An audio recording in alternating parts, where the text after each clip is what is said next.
Hei Matti, mitä suunnitelmia sulla on tälle viikonlopulle? Moikka Aino.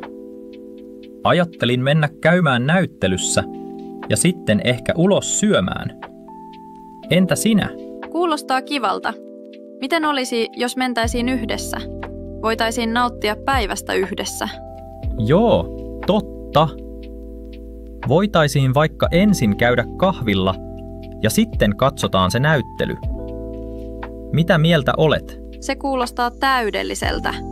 Tykkään siitä, että voimme yhdistää kaksi asiaa. Kahvia ja kulttuuria. Aivan. Ja sitten illalla voisimme käydä jossain ravintolassa. Olen kuullut hyvää eräästä paikasta keskustassa. Hienoa! Katsotaan siis, mihin saamme pöydän. Olen innoissani tästä viikonlopusta. Niin minäkin. Tämä tulee olemaan hauskaa. Yhdistetään kulttuuri ja hyvä ruoka.